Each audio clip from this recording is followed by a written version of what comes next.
No Saber Direito desta semana, Marjara Garcês Maciel dá um curso sobre a introdução à regularização fundiária, rural e urbana, o chamado REURB.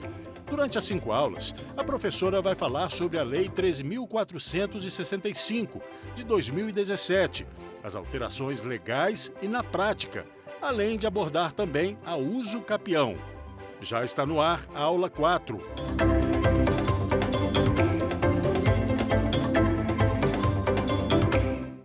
Bem-vindo à nossa aula 4. Hoje nós vamos falar sobre REURB e a multidisciplinariedade de profissionais, de trabalhos envolvidos neste processo.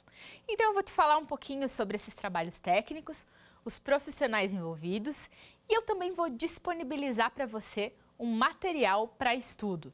Ele vai estar anexo na TV Justiça, no site da TV Justiça, junto com a aula, e também você vai encontrar ele no meu Instagram, ADV Marjara Maciel.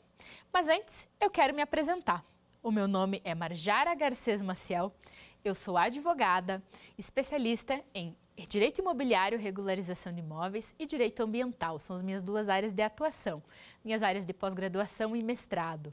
Eu atuo em Santa Catarina, com escritório físico em Chapecó, também atendendo todo o estado, Paraná e Rio Grande do Sul e o meio estado do Mato Grosso, onde nós vamos falar aí de Lucas do Rio Verde, Itapurá, Itaiangá, com alguns casos também em Cuiabá. Fique à vontade para me seguir e lá você vai encontrar os materiais técnicos que nós vamos conversar hoje aqui na aula, no Instagram, ADV Marjara Maciel. Vamos começar então? Eu quero começar falando para você que a gente já trouxe nas outras aulas quais são os profissionais que podem ir trabalhar. É claro que não é um rol taxativo, com exclusão de todos os outros. Não, é um rol mais ou menos de praxe, que são os profissionais que de praxe atuam no REURB. E aí nós podemos ter o advogado, que eu sempre recomendo que tenha um para haver segurança jurídica a todos os envolvidos, né? Topógrafos, engenheiros agrimensores, engenheiros em geral, engenheiro civil, engenheiro sanitarista, muitas vezes, engenheiro ambiental, engenheiro florestal. Também temos a figura do arquiteto e, algumas vezes, do geólogo. Como eu disse, o rol não é taxativo, e sim é um rol geral.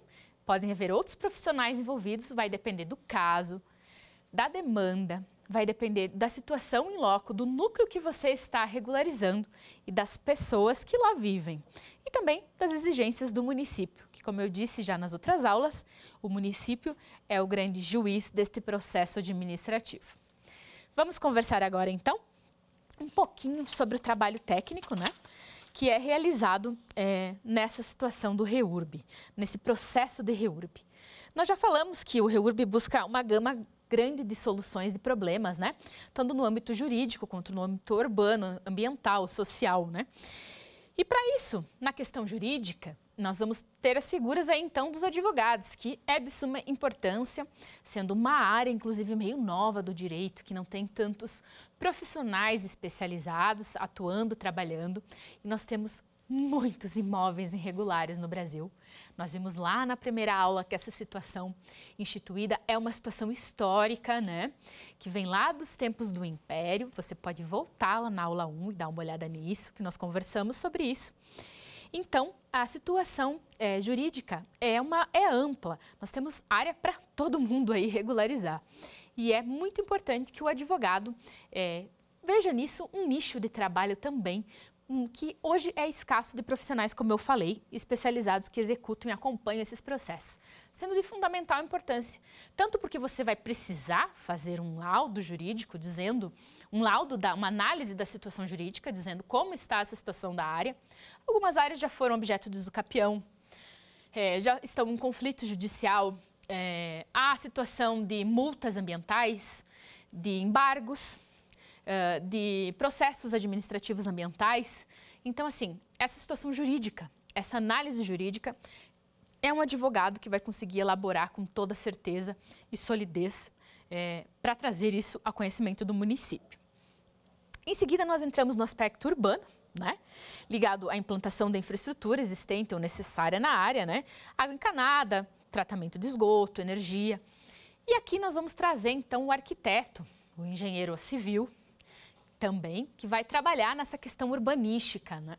O arquiteto nos dá mais respaldo dessa situação urbanística e o engenheiro civil nos dá o respaldo técnico dessa situação urbanística. Não que o arquiteto não possa fazer, mas existem algumas questões que são de competência da engenharia civil, que é muito importante esta parceria, este casamento entre os profissionais.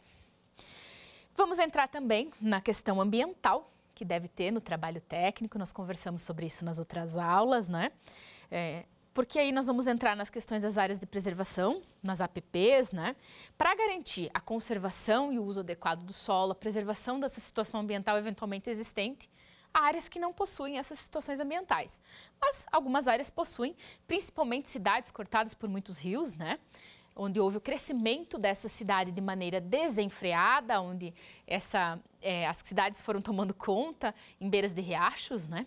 Nós temos muito esse problema e, portanto, o estudo ambiental vai ser bem importante neste quesito, para trazer aí o serviço do engenheiro ambiental e todos os pormenores de como isso pode ser resolvido. Do ponto de vista social, então nós temos aí a questão da dignidade da moradia, né? De trazer aí o direito real à moradia, as condições de vida adequadas a esta pessoa, né? E vamos ter as análises sociais também feitas nesse processo, tanto da parte do requerente quanto da parte do município. Sim, o município submete e pode submeter, e eu diria deve submeter, a uma análise social de assistentes sociais, toda a documentação que é enviada dos requerentes, todos os cadastramentos, os requerimentos, para que ela analise o ponto de vista social dessa área. Por quê? Como a gente já falou, vai ser de suma importância, inclusive, para definir a modalidade de REURB a ser aplicada nela. Mas não é só o município que pode fazer uso da assistente social. Você, que é profissional, que vai fazer o REURB, que vai encabeçar este processo, que vai reunir a equipe que vai fazer isso, muitas pessoas optam por empresas que concentram todo esse serviço do começo ao fim, mas existe a possibilidade do profissional, de maneira autônoma, conduzir este processo, seja ele um advogado, seja ele um topógrafo, seja ele um engenheiro, né? Desde que ele pode ele mesmo reunir esta equipe e trabalhar em conjunto com parceiros de trabalho. Ele pode sim solicitar então o trabalho de uma assistente social. Alguns municípios, como a gente já conversou, não possuem os cadastros sociais pré-definidos, modelos, né? Então, você pode você mesmo elaborar um cadastro social e aplicá-lo nessas áreas. Tanto você pode aplicar com uma equipe que não seja de assistentes sociais, como você pode, então, contratar ou fazer uma parceria com uma assistente social para que ela teça um laudo dessa situação social da área e para que ela formule esse cadastramento socioeconômico, caso o município não forneça esse modelo em algum do seu decreto ou alguma legislação municipal. Para a gente conversar um pouquinho sobre essa questão dos profissionais envolvidos, nós também devemos atentar para o que cada profissional vai fazer dentro desse trabalho, né? As unidades imobiliárias, por exemplo, quando vão ser descritas, o profissional que atua tem que ser um topógrafo, um engenheiro agrimensor, porque ele vai conseguir trazer com precisão a descrição do imóvel, né? O memorial descritivo, o uso do imóvel, a natureza do domínio, o número do cadastro imobiliário, enfim, ele vai conseguir traduzir num mapa todos esses DNA da situação local da área. Eu sempre digo que nós não devemos tentar suprir um serviço que não é da nossa competência, né? Porque você está prejudicando o cliente. Você precisa de uma mão de obra especializada para fornecer um serviço preciso. E aí nós vamos voltar de novo aí à questão do artigo 35 e do artigo 36 também, que falam desses profissionais e dos trabalhos técnicos que têm que ser realizados no âmbito do REURB. Nós já vimos eles na aula passada, eu espero que você tenha lido, eu recomendei que fosse acompanhado com a legislação. Se você não leu, ainda está em tempo de você pegar a lei 13.465 de 2017 e ler os artigos 35 e 36 dela, onde ela vai trazer a questão da topografia, ela vai trazer lá em seu inciso 1º, no artigo 35, levantamento planimétrico e cadastral com georreferenciamento, subscrito por profissional competente, acompanhado de anotação de responsabilidade técnica ou registro de responsabilidade técnica, que demonstrará as unidades, as construções do sistema viário, as áreas públicas, os acidentes geográficos e os demais elementos caracterizadores do núcleo a ser regularizado. Inciso 2. Planta do perímetro do núcleo urbano informal, com demonstração das matrículas ou transcrições atingidas, quando for o caso. Inciso 5. Memorial descritivo. E aí depois nós vamos já entrar na esfera da questão dos estudos ambientais.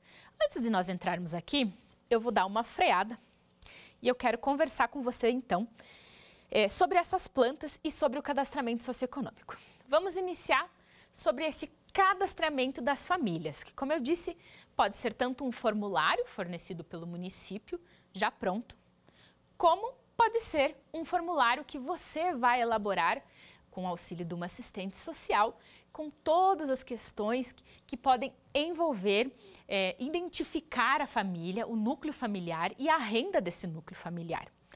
Para isso, eu trouxe um modelo de cadastro socioeconômico de um dos municípios que a gente atua, o município de Chapecó, mais precisamente, que é um cadastro muito bem elaborado. Também trouxe um modelo de um outro município que a gente atua para trazer esses modelos para vocês, para a realidade. Eles vão estar disponíveis, então, anexos a essa aula. É muito importante que você olhe, que você observe, que você acompanhe eles, que você tenha esta realidade trazida diretamente para você. Também vão estar disponíveis no Instagram, ADV Marjara Maciel, para vocês fazerem o download e estudarem. Eu quero começar a transcrever este cadastramento socioeconômico para fins de regularização fundiária com você. E lá, quando você for abrir esse documento, você vai ver que ele é subdividido em algumas etapas. Eu vou tentar deixar o modelo mais completo aqui, que é de um município que a gente atua aí, para que você tenha esta realidade de maneira mais ampla, né? Esse cadastramento, como eu disse, se o município não tem, você tanto pode usar o modelo de algum outro município, como você pode formular com uma assistente social esse formulário. Você vai ver lá que ele vai iniciar com os dados do favorecido beneficiário. E ali vão nome, filiação, RG, CPF, Estado Civil, profissão, ocupação, empresa que trabalha, qual é a carteira, se trabalha com carteira assinada, se é autônomo, tá? O endereço residencial atual, né? O telefone, o celular, a renda familiar dele, a renda pessoal dele, tá? Em seguida, no item seguinte, você vai ver informações adicionais, que aí vai dizer cidade de origem, tempo que ele mora naquele município, naquela casa, né? O estado, tempo de residência atual, há quanto tempo ele comprou e etc. Informações adicionais. Em seguida, você vai ver os dados do cônjuge, tá? O companheiro. Nome, filiação, todos os mesmos do requerente, né? Do favorecido. Nome, filiação, RG, data de nascimento, profissão. O REURB tende a prezar que o imóvel vá ao nome da mulher, tá? Então, a matrícula provavelmente pode ser no nome da sua cônjuge, né? Da sua esposa. O item 4 vai trazer, então, informações sobre os demais moradores da unidade. E aí você vai colocar o nome, a idade, o grau de parentesco, o estudo, se a pessoa trabalha, se não trabalha, qual a renda oferida por este morador. E aqui você vai trazer filhos, moro com a minha sogra, sogro, moro com meu irmão, todos que moram na residência, todos que compõem um núcleo familiar, tá? Especificando quem trabalha, quem não trabalha, grau de escolaridade, qual a renda dessa pessoa. E embaixo, nas informações seguintes, após essa identificação dos moradores, você vai ver lá a renda familiar. Então, sim, lá em cima você informou a sua renda particular, né? Quanto você ganha. Embaixo, você informou a renda do seu cônjuge. No item seguinte, mais abaixo, você informou quem compõe esse núcleo. Quem são as pessoas, faixa etária, estudo, renda. Claro, de quem trabalha, quem tem renda, né? E aí você vai somar essas rendas e você vai informar a renda familiar, quantos todos da casa junto ganham. Lembra que eu citei um exemplo para você que um município instituiu que REURB-S seriam aplicadas a uma determinada porcentagem diária que deveria ter de famílias que ganham até 5 salários mínimos de renda familiar. Se tanto X% daquela área nesse caso é 90%, por exemplo, né, de um plano diretor, 90% da área ganha a família, a renda familiar das famílias é 5 salários mínimos, será REURB-S. Então, por isso a importância de informar a renda familiar. E, claro, trazer os comprovantes de rendimento. Ah, mas eu sou autônomo. E aí nós entramos na declaração de rendimentos que pode e deve ser preenchida, né? Ah, mas eu vivo em união estável, não tenho comprovante do meu casamento, não sou casado. Declaração de união estável para fins de regularização, tá? Vai ficar exclusivo no processo de regularização. Pode ser feito a próprio punho, pode ser feito por um advogado, pode ser feito um modelo dado pelo município em decreto. Vai depender do município ter instituído este modelo ou não, né? Então, vai vir as informações relativas à moradia, que seria o imóvel, é de alvenaria, é de madeira, quais são as condições dessa residência, desse imóvel que lá tem, né? O tipo desse imóvel, enfim, se é imóvel residencial, comercial, vai trazer toda essa gama de identificações em relação ao imóvel, tanto a tipo quanto a características. Acabamento, é reboco, é nenhum. Água potável, se o imóvel é abastecido com rede, se é por poço, tá? Se ele é por taipa pública, como que é feito esse abastecimento de água, tá? É abastecimento de água coletivo? Em relação ao esgoto sanitário, então vai ter a questão se é rede pública, se é fossa, se é céu aberto. Existem muitos casos, sim, de céu aberto, tá? A gente ainda hoje em dia, então não é uma realidade distante, vai depender muito da área. Então, por isso a importância do preenchimento dessas informações, tá? Energia elétrica, é padrão, é clandestina, é um gato? Como que é feito? Não possui? Vai ter que especificar, tá? Destino do lixo, tem coleta? Sim, não. Você queima? Aí tem um item de outros, ali é colocado geralmente pelos moradores, queimada, é enterrado. Nós levamos até 5 quilômetros daqui, 2 quilômetros daqui e é recolhido. Enfim, nesse item os moradores vão especificar, então, como que é feita essa coleta. Condições do imóvel, ele é próprio, ele é comprado, é compra direta, ele é alugado, ele é emprestado, ele é cedido por terceiros, ele é doado pelo governo, como que é esse imóvel? Né? Você tem algum aluguel? Como que é isso? Ah, mas então eu vou cadastrar o inquilino? Sim, você precisa cadastrar as pessoas que moram nesse núcleo, mesmo que seja um inquilino. Então, lá no cadastramento social, ele vai dizer que ele não é o proprietário, que ele é inquilino. E aí você deve cadastrar o proprietário também. A gente sempre faz os dois cadastros. O cadastro do inquilino e da família do inquilino, com todos os dados, constando que este imóvel é alugado, que este inquilino paga tanto por mês, e trouxemos os cadastros, então, do proprietário. Né, de quem aluga este imóvel, então, trazemos as duas realidades para compor o núcleo, né, compor essa situação que vai definir se vai ser um REURB-S ou um REURB-E. Quantidade de unidades no lote, quantas casas? Existem lotes que têm 3, 4 casas, mora eu, mora meu filho, mora minha sogra, né? Então, quantas casas há nesse lote? Possui outro imóvel? É dono de outro imóvel? Possui documentação? Alguma do imóvel, contrato de compra e venda, qual é essa documentação? Promessa de compra e venda? O imóvel está cadastrado no IPTU? Lembrando que a área pode ser irregular e o imóvel pode ser cadastrado em IPTU. IPTU é uma dívida do imóvel, né? Então a prefeitura pode ir lá, fiscalizar, ver que lá existe naquela área de 100 metros quadrados, um imóvel de tantos metros quadrados, podem inscrever este imóvel nos cadastros municipais, né? E cobrar o IPTU, porque a dívida do IPTU é uma dívida do imóvel. Então, ainda que o imóvel seja irregular, sim, pode haver cobrança de IPTU. Então, se você tem isso, você paga. Se você paga, tem que ser trazido isso ao processo, né? A matrícula no registro de imóveis, e seu imóvel pertence a que matrícula, mãe? A que área total? Quem é o proprietário na matrícula, tá? Informações complementares, aí nós vamos ter o conhecimento de existência da associação de moradores para ser cadastrado, né? Vamos ter, em caso positivo, né, as reuniões de associações de moradores. Você participa? Não, não participa? em áreas muito grandes, geralmente são instituídas a associação de moradores para que haja uma melhor administração do processo, tá? Isso é uma grande vantagem para quem encabeça esse processo aí, para a empresa ou para o profissional que vai tocar esse processo, existir essa associação de moradores, porque é muito difícil, às vezes, você reunir 100, 200 pessoas no mesmo local e fazer a definição de alguns quesitos, né? Então, a associação de moradores vem suprir esse caminho aí, tornar ele menos tortuoso. A situação da saúde na família, como é? Há pessoas doentes, há pessoas idosas.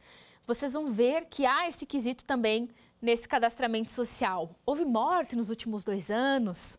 Há deficientes residindo na família? Há idosos, né? Como eu disse. Qual é o tipo de deficiência? Enfim. E, por final, um campo para observações. Como vocês viram, o cadastramento socioeconômico, ele é amplo. Tá? E quanto mais amplo, melhor, porque isso vai trazer segurança tanto para o seu cliente quanto para o município, de que se está instituindo o REURB correto, a modalidade correta de REURB em cima dessa área, né? Então, aí vem a importância disso. Em seguida, eu queria falar para vocês, antes de nós entrarmos nos estudos ambientais, que eu vou tentar trazer para você um pouquinho a diferença do estudo técnico e do estudo técnico de risco, nessa questão dos mapas, né? Você vai visualizar também no nosso material de apoio um mapa de levantamento topográfico. Nesse mapa, você vai ver as matrículas que incidem dentro da área, porque não é a área toda que está no REURB, existem matrículas que confrontam com esta área dentro da matrícula mãe, existem fatias desta matrícula que não vão ser objetos de REURB. Então, esse mapa vai te mostrar as matrículas que estão nas áreas livres, né? E ele vai te mostrar as edificações também. Vai te trazer as edificações, as construções, se eventuais lagos que existam, né? Às vezes, em muitas propriedades, existem lagos de peixes. Isso também vai estar no mapa topográfico que vocês vão analisar. E aí vocês vão ver a importância desta medição, vocês vão ver o tamanho da rua, as medidas de frente, de fundo, de laterais dos lotes, tá? A numeração desses lotes, a área total deles, a medida da rua, quanto a rua tem. Então, vocês vão criar intimidade com este mapa. Em seguida, você também vai ver um outro mapa que também vai estar anexo, como eu falei para vocês estudarem, terem acesso, que vai trazer uma situação ambiental, vai trazer uma situação de APP aí. Então, ela vai vir mapeada em verde no mapa que você vai ver. Ele é um mapa que traz também as curvas de níveis, que você vai ver isso também nele. Além das ruas, nesse mapa não constam as edificações. Esse segundo mapa, ele vem tão somente com os lotes, tá? Então, ele vai trazer os lotes, a medida de frente, lado, fundo desses lotes, vai trazer a medida da APP, tá? Que deve ser preservada, e vai trazer também a questão do tamanho das ruas, sem demonstrar as edificações, porque ele vai trazer as curvas de nível junto. Como eu disse, quando a gente protocola um REURB, são cerca de 10, 11, 12 mapas, depende muito da área. E eu trouxe 2 deles para que você visualize. Um contendo curvas de níveis e sem as edificações, e com a situação ambiental mapeada da APP, tá? E o outro, que é o primeiro que a gente estava conversando, com as edificações, tá? Com as ruas, com as situações internas dos lotes, sem as curvas de nível e sem as situações de APP. Tá? Essa primeira área também era uma área com APP, porém ela não está mapeada neste primeiro mapa. Eu quero que você visualize a diferenciação desses 2 trabalhos, portanto eu trouxe essas 2 questões de maneira diferente para vocês. Vai estar no material de apoio, como eu disse. Tá? E agora, dito isso, então, podemos entrar nos nossos quesitos de cadastramento, de estudo ambiental. O primeiro estudo ambiental que eu quero falar para você é o estudo ambiental. Lembrando sempre que os estudos ambientais podem ser realizados por engenheiros florestais, engenheiros ambientais. Normalmente a gente usa engenheiros ambientais para fazer esses estudos, tá?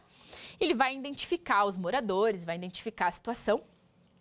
E nós temos 2 modalidades desses estudos, como a gente já conversou aqui, né? Esses estudos ambientais vão trazer os aspectos ambientais relativos dessa área, né? Localização, instalação, operação, enfim, impactos ambientais que hajam nessa área, tá? Já o estudo de risco, Ele é uma identificação e quantificação dos riscos à saúde humana, né? Ele vai trazer essa situação de avaliação geral de risco da área e também vai trazer medidas mitigadoras desses riscos. Quando você analisar os estudos ambientais, que eu vou trazer para você o modelo, você vai perceber, já no sumário deles, a diferença de um para o outro. Como eu disse, alguns municípios, eles trazem os estudos técnicos ambientais, ainda que não haja situação ambiental na área. Eles exigem. Por quê? Porque esse estudo vai dizer isso, que nesta área não possui situação ambiental a ser analisada. Vai trazer também o levantamento topográfico, vai trazer fotos da área, ele é um estudo bem completo que é feito.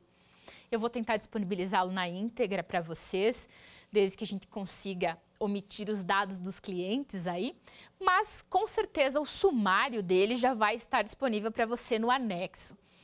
É claro que a gente não pode expor o cliente, nem as matrículas que esses estudos são realizados, essa é a dificuldade de talvez fornecer um modelo, mas prometo que vou buscar isso para vocês. O sumário do estudo ambiental você vai ver lá, nesse anexo. E aí, como você já está aí na sua casa tendo acesso a isso, eu peço que você acompanhe comigo. A caracterização do empreendimento, a apresentação da área, as vias de acesso, as referências do plano diretor municipal, as características regionais, a ocupação consolidada existente na área, e aqui também são usadas muitas fotos de Google Earth, né, para mostrar essa evolução de ocupação, tá? O cadastro ambiental rural, o uso do solo, quando é o caso, né, do CAR, tá? Recursos básicos, sistemas de infraestrutura urbana, equipamentos públicos presentes nessa área, consumo de água, energia elétrica, geração de resíduos sólidos, corpos hídricos eventualmente existentes, áreas de preservação permanente eventualmente existentes, legislação ambiental relacionada ao caso, caracterização da área quando os corpos hídricos, relevo, passivos e fragilidades ambientais, riscos ambientais, porém, esse estudo ambiental ainda vai trazer esses riscos de maneira mais superficial, tá? Lembrando que ele vai ser alvo depois, se existe situação ambiental na área, de um estudo próprio, tá? Se não existe, fica por isso mesmo, porque não há o que falar, tá? Identificação dos impactos ambientais, controles ambientais e medidas compensatórias, ou seja, eu trago o problema, mas eu trago a solução também. E a conclusão deles, com referências bibliográficas, anexos e tudo mais, tá? Você vai ver isso lá no material de apoio. Ah, mas esta área que eu estou vendo, ela tem situação ambiental. Ela tem lá um curso hídrico, ela tem uma APP. Então, você vai ser obrigado a executar o estudo técnico ambiental de risco, o estudo de risco, né? Técnico de risco. Você vai perceber a diferença de sumário entre os dois, tá? Já no estudo técnico de risco, nós vamos ter alguns pontos comuns com o outro estudo, mas vamos ter uma situação mais ampla. Venha comigo verificar isso.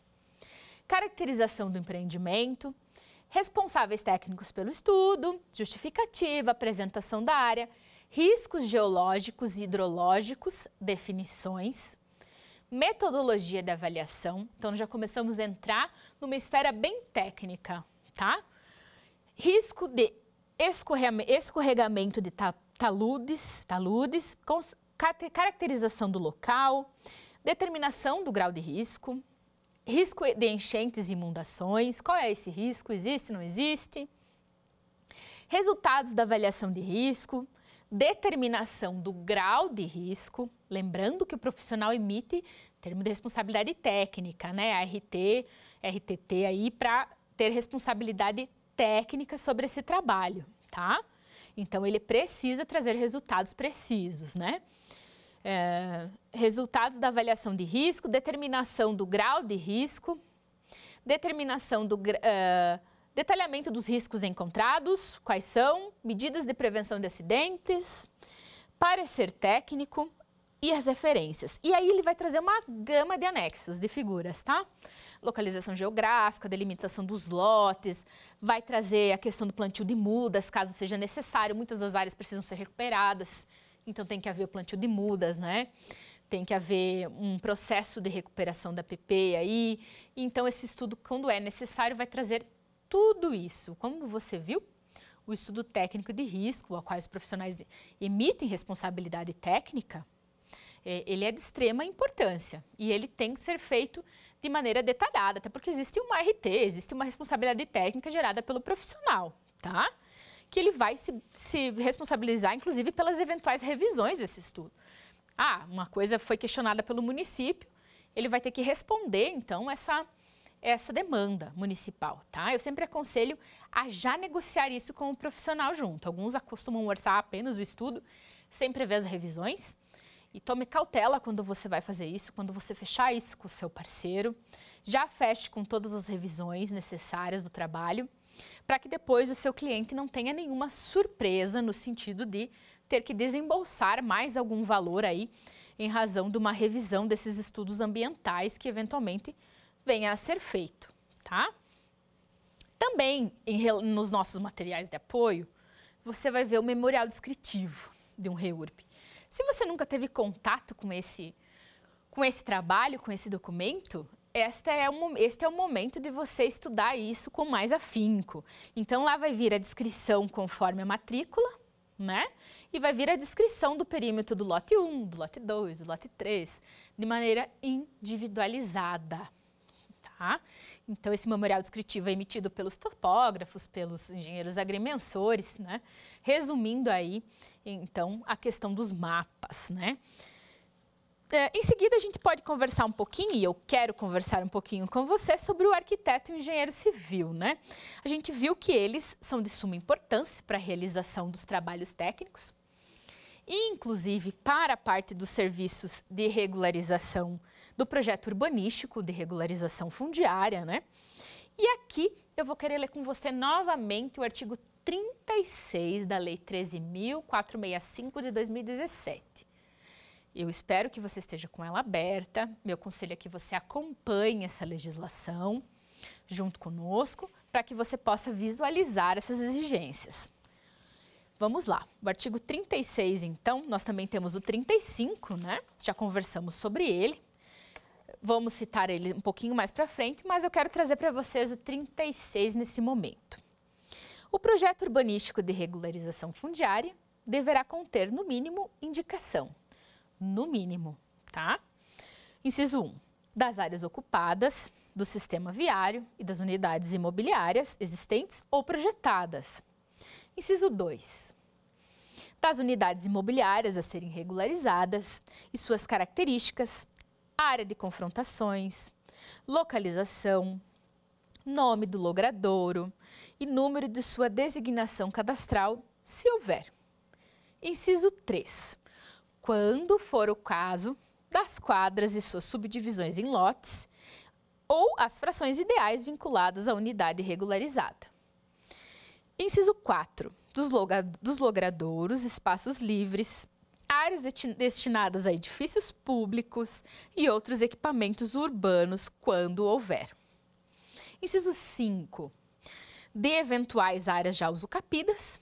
Lembram que eu falei para vocês que precisa trazer esta realidade, e esta realidade vai estar no projeto urbanístico da regularização fundiária. Normalmente a gente conta aí com arquitetos e engenheiros civis para realizar esse processo, e eles vão descrever lá nesse projeto, né? Conta com eles para realizar esse projeto, e eles vão descrever nesses projetos, então, essas situações, inclusive eventuais áreas usucapidas, tá?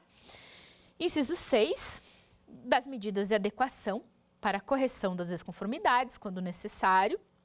Inciso 7. Das medidas de adequação da mobilidade, acessibilidade, infraestrutura e relocação de edificações, quando necessário. Por quê? Um projeto urbanístico deve, de fato, trazer as situações urbanísticas, você concorda comigo? Então, ele deve e precisa trazer essas situações de infraestrutura, acessibilidade, mobilidade. O projeto de REURB, o REURB em si, ele não é pensado apenas para regularizar uma situação. A visão dele é mais ampla. Ele busca reordenar, sim, o espaço da cidade, mas integrar esse núcleo ao desenvolvimento da cidade. Então, vai ser observado, por exemplo, tem uma rua e tem outra rua atrás. É mais vantagem para o município abrir e possibilitar, talvez, o acesso e ocupação e expansão desse bairro no futuro.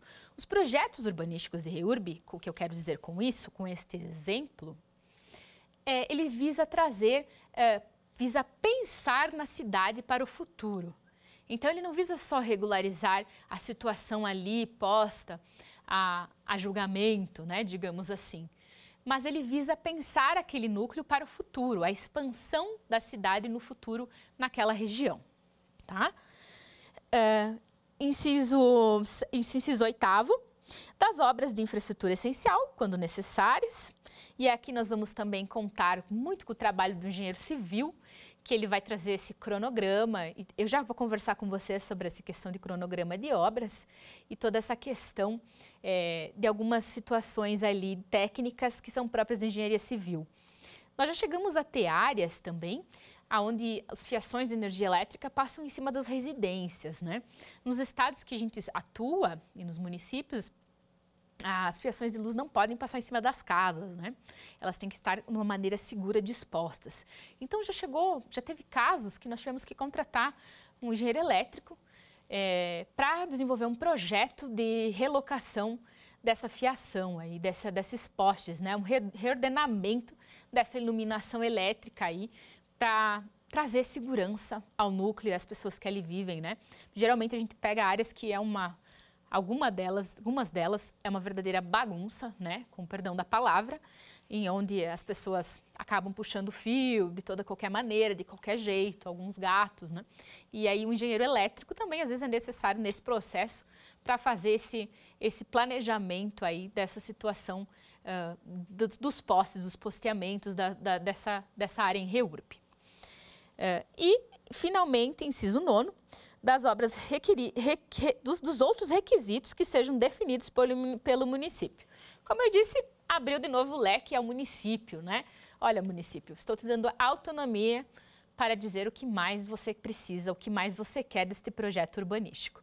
Como eu disse, esse projeto urbanístico, então, vai ser feito pelo arquiteto, muitas vezes com o auxílio do engenheiro civil, tá?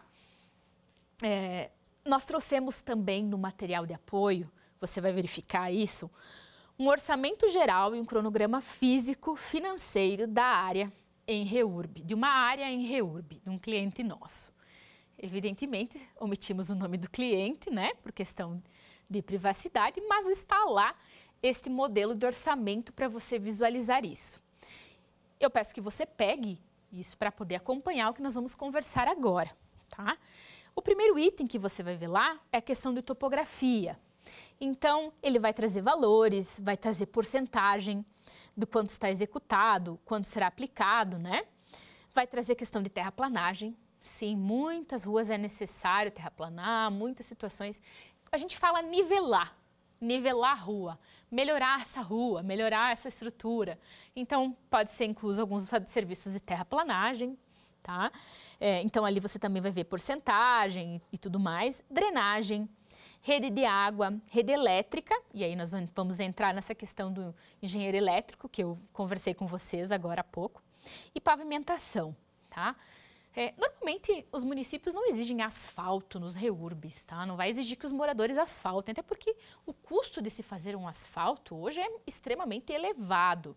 O fim do REURB não é isso. O que se busca é melhorar a qualidade de vida dos moradores. Então, o que o município tende a exigir de verdade seria um nivelamento das ruas, um melhoramento dessas vias. Às vezes nós temos ruas de terra, com extremas valas, buracos, situações de sobe e desce. Então, normalmente, o município pede o nivelamento dessas ruas, uma terraplanagem dessas ruas e um cascalhamento. Geralmente é feito cascalho, tá?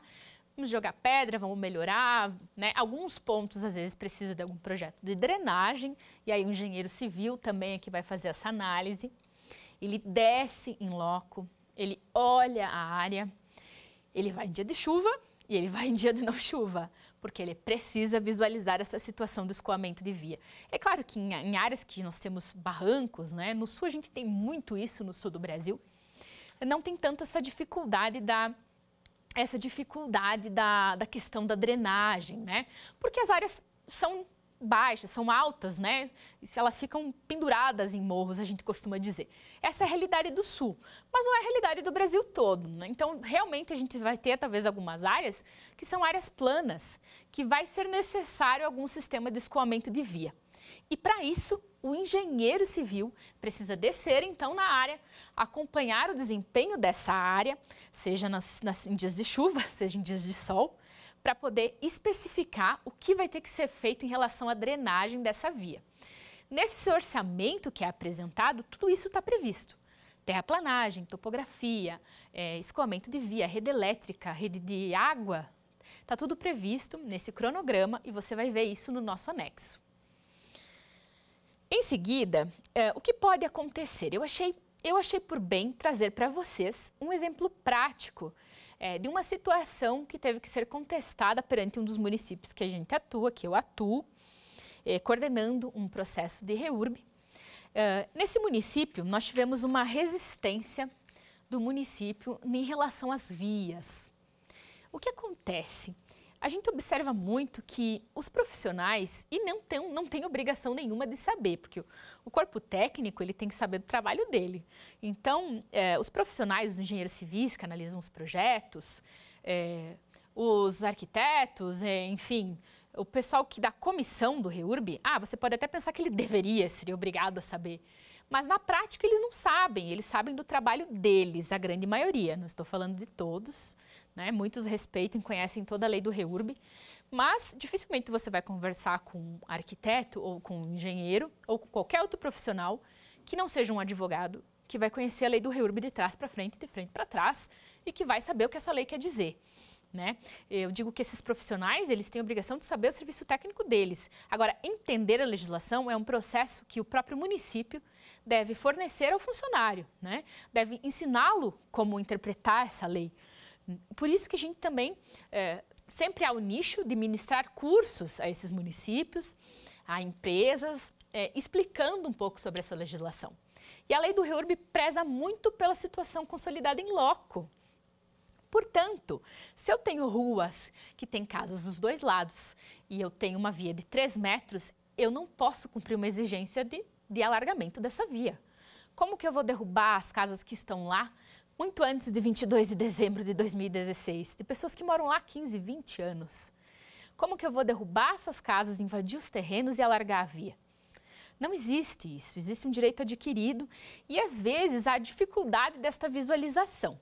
Então, nós tivemos um caso onde isso aconteceu e nós tivemos que fazer um contraponto, um laudo contrapondo a decisão do município, dizendo que nós não podíamos cumprir aquela exigência.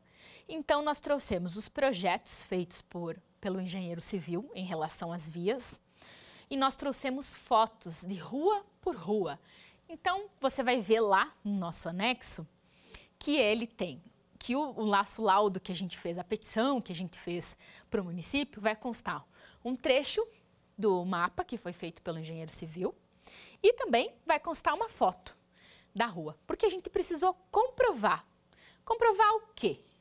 Comprovar que ali naquela rua existia edificação dos dois lados. Como que a gente vai alargar essa via? Nós mostramos ao município que a exigência não era possível de ser cumprida porque havia construções consolidadas ali e nós não podíamos simplesmente invadir as casas e fazer o alargamento que estava sendo exigido. Então, é sempre importante ir até o corpo técnico municipal, também conversar essa situação pessoalmente, explicar.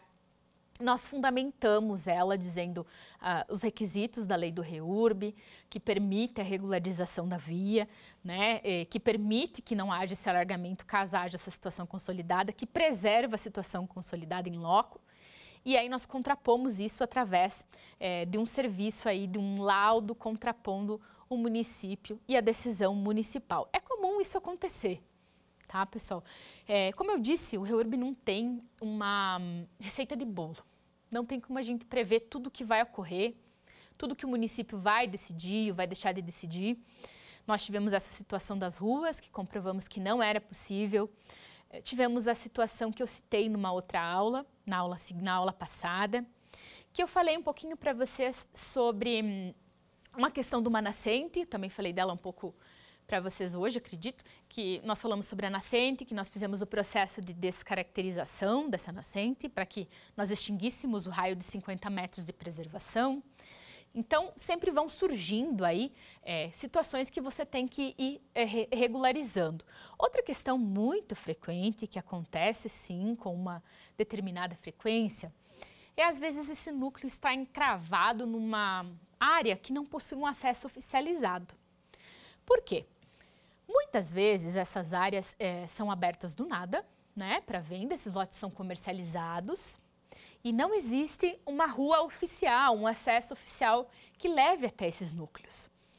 Então, o REURB precisa ter uma rua, um acesso oficializado para que ele seja possível de ser concluído. Muitos municípios fazem essa exigência para concluir o processo de REURB. Inclusive, isso trava o processo muitas vezes. Então, a gente precisa fazer o quê? Analisar se a via que chega até essa área é uma via oficial, se já é uma via reconhecida, é uma MC, é uma estrada municipal, é uma rua. O que é essa via que chega lá? É uma via mapeada? Está mapeada pelo município? Ela existe? Ou ela é uma rua fantasma? Qual é a situação desta via?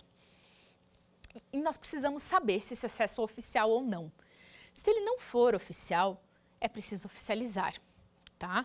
Então, você vai ter que entrar num órgão competente, fazendo o levantamento desta via, comprovando, né, a largura, que ela segue todas as exigências. Essa via vai ter que seguir as normas padrões para ser oficializada, as metragens que o seu município fala que uma via tem que ter, né? Para que ela seja aprovada, e você vai ter que entrar com um processo para legalizar este acesso, para reconhecer esta via. Já aconteceu casos que nós entramos com o processo para reconhecer essa via de acesso, uma via consolidada já desde o ano há 12, 13, 14 anos, ou seja, já existe uma servidão de passagem consolidada ali, lembrando que todo mundo tem que ter garantido o seu direito de acesso à sua área, né? Você não pode ter uma área encravada onde a pessoa que é atingida pela via de acesso não te deixa chegar até a sua casa, né? Nesse caso específico que a gente acompanhou e está acompanhando, essa via existe há cerca de 12 anos lá em loco, né? Os moradores usam para acesso, porém essa via corta uma área de um herdeiro, né? De um dos herdeiros dessa área que não é o responsável pelo REURB, não foi quem vendeu essas fatias, ele é dono de uma área maior. Corta de tal forma que uma vez que ele fosse oficializado, ele vai separar as matrículas, porque uma via oficial no registro de imóveis separa a matrícula. Ou seja, é aberta uma matrícula para baixo e uma matrícula para cima. E aí, esta matrícula de baixo ia ficar totalmente inutilizável. Isso é uma área inútil para a pessoa atingida. Apesar desta via já estar lá há 12 anos. Mas o processo de oficialização dela não era vantagem para o proprietário da área no qual ela passava.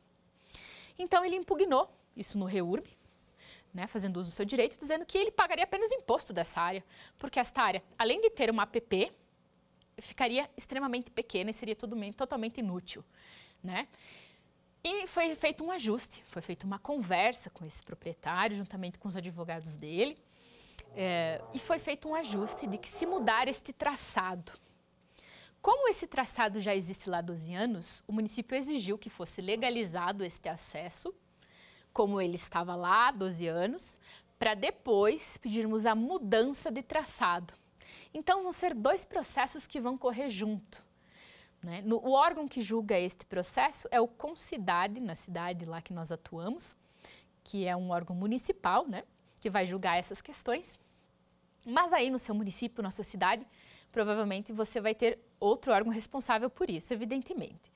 Então, foi encaminhado para oficializar a via que estava lá de 12 anos e já foi encaminhado junto a mudança desse traçado, lá para cima da área, aonde vai ser possível, então, esse morador ficar com duas matrículas úteis, né, já que esta via, uma vez oficializada, vai dividir matrícula, com duas áreas úteis, né, com duas áreas úteis que ele possa usar, comercializar, construir, enfim.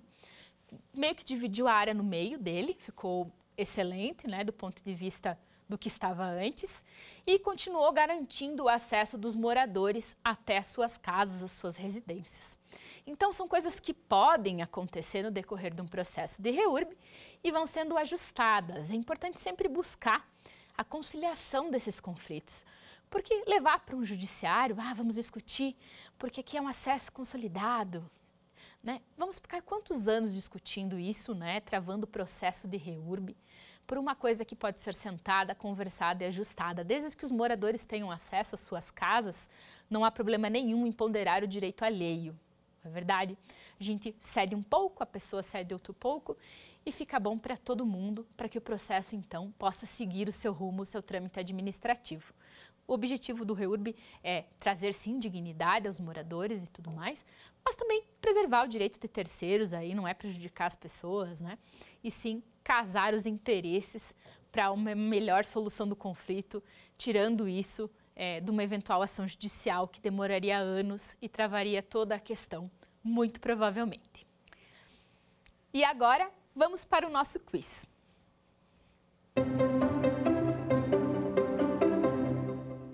Nossa pergunta número 1. O projeto de regularização fundiária conterá, dentre outras exigências que o município pode fazer, no que diz respeito ao trabalho do topógrafo ou agrimensor. Preste atenção na pergunta. No que diz respeito ao trabalho do topógrafo ou agrimensor. Alternativa A. Levantamento planimétrico e cadastral com georreferenciamento, anotação de responsabilidade técnica, ART, ou registro de responsabilidade técnica, RRT, que demonstrará as unidades, as construções, o sistema viário, as áreas públicas, os acidentes geográficos e os demais elementos caracterizadores do núcleo a ser regularizado, planta do memorial do núcleo urbano informal com demonstração das matrículas ou transcrições atingidas, quando for possível, e memoriais descritivos. Alternativa B, somente levantamento planimétrico e cadastral, com georreferenciamento, a anotação de responsabilidade técnica ou registro de responsabilidade técnica, ART e RRT, que demonstrará as unidades, as construções, o sistema viário, as áreas públicas, os acidentes geográficos e os demais elementos caracterizadores do núcleo a ser regularizado. E aí, se você prestou atenção na aula, você já sabe qual é a resposta. Vamos à alternativa correta? É a letra A, evidentemente. Por quê? A letra B vai dizer somente, não é verdade? E aí vai dizer que não é preciso o memorial descritivo ou a demonstração das matrículas e transcrições atingidas, o que nós já vimos que não procede. Vamos à nossa segunda pergunta.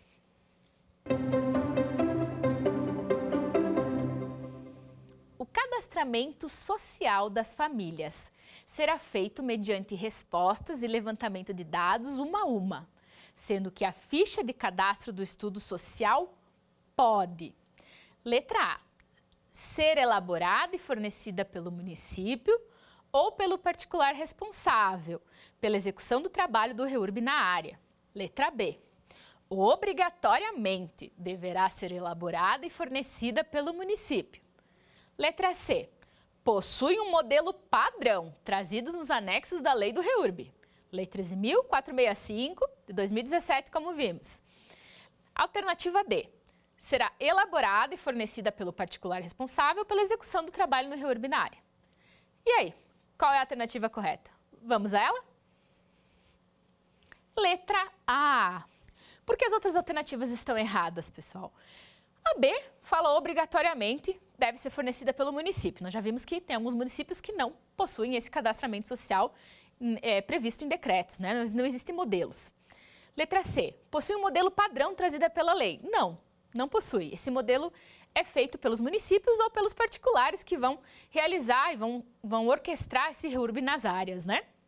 E letra D está equivocada, porque diz que é o particular o responsável pela elaboração e fornecimento desse formulário. A gente viu que a alternativa correta é a A, porque este formulário pode ser fornecido tanto pelo município ou elaborado pelo particular, que é o responsável pela execução do trabalho do REURB na área, que vai levar essas informações ao município. Então, nossa pergunta número 2, alternativa A.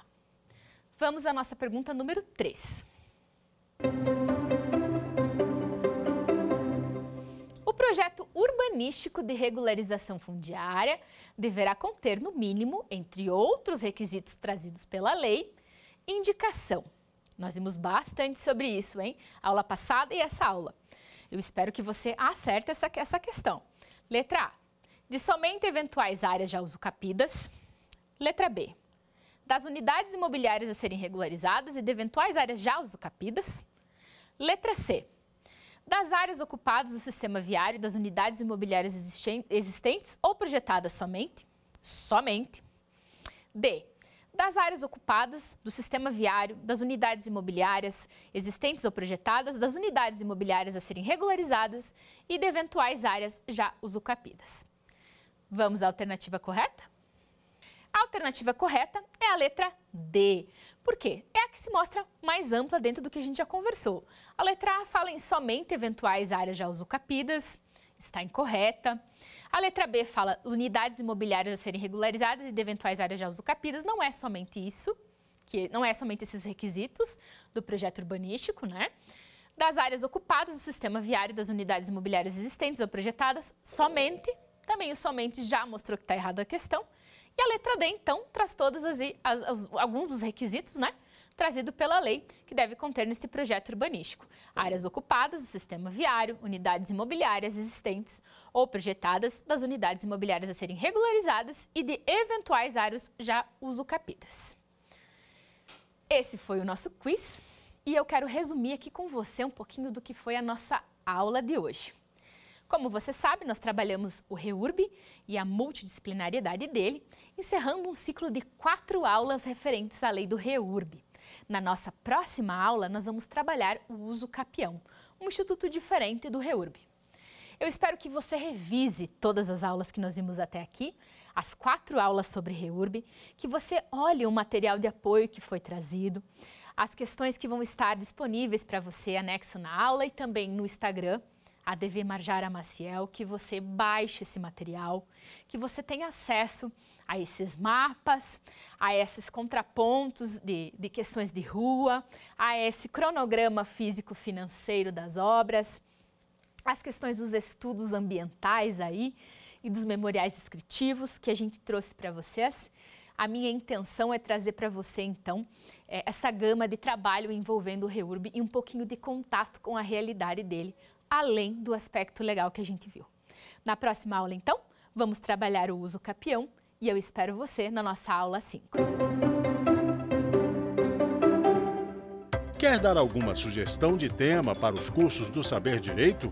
Então mande um e-mail para a gente, saberdireito@stf.jus.br. Você também pode estudar pela internet. Acesse o nosso site radioetvjustiça.jus.br ou pode rever as aulas no canal do YouTube, @Rádio e TV Justiça.